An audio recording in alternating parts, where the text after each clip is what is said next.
Trois Français aux 3 premières places d'un Grand Prix, c'est le podium que nous attendions tous depuis le début de l'année en 250. Eh bien, dimanche dernier, vous le savez sans doute déjà, le miracle a eu lieu à Silverstone pour le Grand Prix d'Angleterre. Jacques Boll a remporté la victoire au guidon de la Pernod, la seule moto entièrement française du plateau.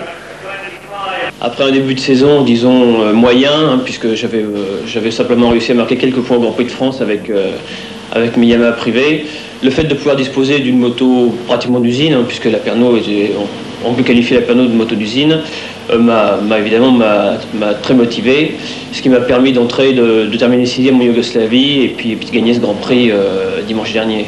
Est-ce que ça voudrait prouver que finalement, au milieu de tous les coureurs, il y a 10-15 coureurs qui peuvent gagner et seulement ce qui leur manque, c'est la bonne moto en fait? Oh, mais je crois que même à l'heure actuelle, je crois qu'il y a une bonne douzaine de pilotes qui sont capables de remporter un Grand Prix dans la catégorie 250. C'est ce qui fait d'ailleurs l'intérêt de cette catégorie. À l'heure actuelle, je crois qu'au départ du Grand Prix de Suède, il y aura une douzaine de pilotes qui pourront prétendre à la victoire. 42 pilotes sur la grille, Patrick Fernandez en pole position, le meilleur départ est réussi par l'Allemand Martin Wimmer, suivi comme son ombre par Jacques Boll.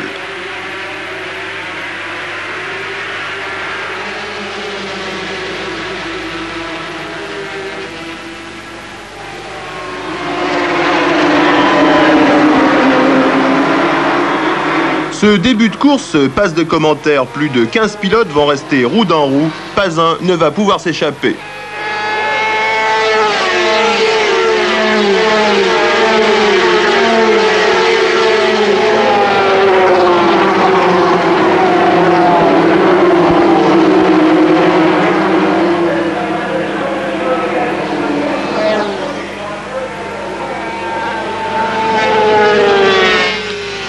Vainqueur ici l'année dernière, Wimmer résiste. Derrière lui, Saron revient aux avant-postes. Fernandez reste en embuscade. Guilleux remonte alors que Jacques Boll s'accroche au tout premier. Victime d'un excès d'optimisme, Hervé Guilleux va malheureusement chuter au milieu d'une fantastique remontée. Pour l'instant, suivons-le, il est 4e, mais la chute ne va pas tarder. Attention, regardez bien. Il accélère trop tôt, c'est la chute. Heureusement, plus de peur que de mal.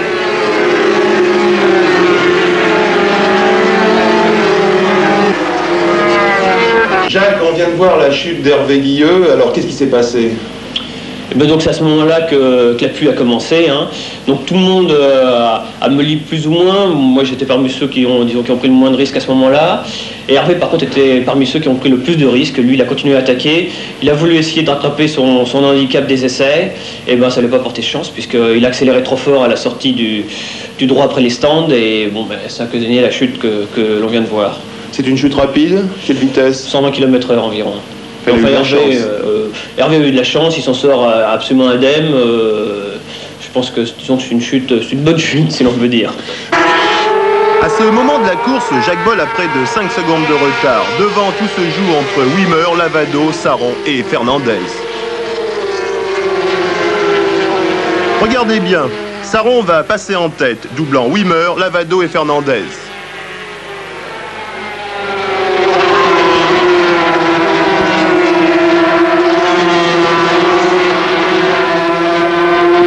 La lutte à l'état pur. Wimmer essaye de repasser Saron. Raté. Ce sera pour le virage suivant. Vexé, Lavado va à son tour faire le freinage à tout le monde. N'oublions pas que c'est lui le champion du monde en puissance.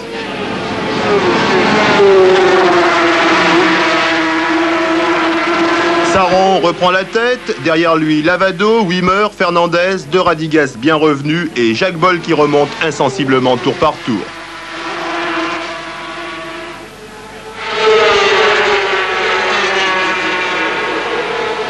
Encore Saron. À ce moment, on commence à croire vraiment à une victoire française. Pourtant, nous ne sommes qu'aux 3/4 de la course et tout peut encore arriver. Profitant de l'aspiration et du freinage, De Radigues va doubler Lavado. Le Belge a tout à gagner en terminant devant le Vénézuélien. En effet, si De Radigues termine loin devant Lavado, rien n'est perdu au championnat du monde pour Didier. Malheureusement pour lui, Lavado repasse en tête. Incroyable, il y a longtemps que nous n'avions pas assisté à une course aussi disputée.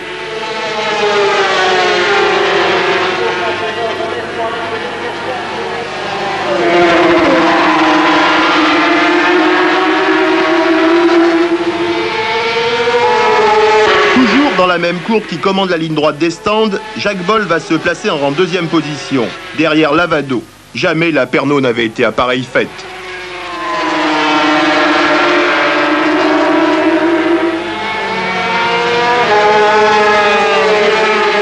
On vient de voir, là, tu viens de passer de 5e à 2e, tu viens d'en doubler 3 d'un coup. Alors, qu'est-ce qui se passe à ce moment-là? Techniquement, comment on double 3 pilotes? Bon, ce qui s'est passé, ça se passe devant les tribunes. Hein. Et avant les tribunes, il y a une grande courbe rapide qui passe à fond de 4e à peu près. Et c'est une courbe où je sortais particulièrement bien. Donc je me suis servi de l'aspiration de Didier de Radiguez. Donc je suis ressorti peut-être un peu plus fort que Didier. Je me suis collé à son aspiration. Comme en plus j'avais une moto qui marchait bien, ça m'a permis donc de tous les déboîter d'un seul coup. L'aspiration, ça donne beaucoup de kilomètres/heure en plus? Oui, pas mal, oui. Nous sommes maintenant à quelques minutes de l'arrivée. Dans l'ordre, Lavado, Boll, Wimmer, Saron, Fernandez. Tous ces pilotes conservent l'intégralité de leur chance pour monter sur le podium.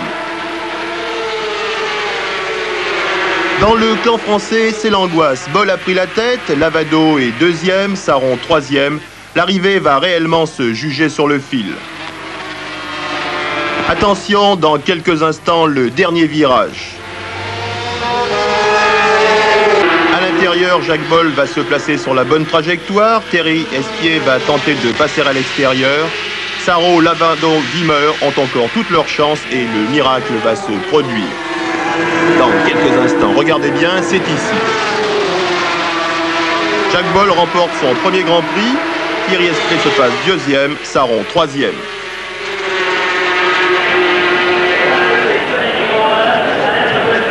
Les derniers tours, j'ai eu un petit peu de mal parce que mon pneu arrière a commencé à se dégrader. Là, j'ai peut-être fait un mauvais choix. Je crois que je suis parti avec un pneu un peu tendre. Mon pneu arrière se dégradait, donc j'essayais vraiment, en prenant le minimum de risques pour ne pas chuter, de rester devant. Donc j'élargissais au maximum mes trajectoires.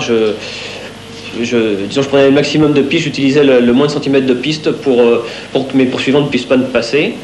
Et dans le dernier virage, on le voit, je rentre pas très fort dans ce virage. Alors là, Espier, on a vraiment l'impression qu'Espier va te doubler. C'est ça.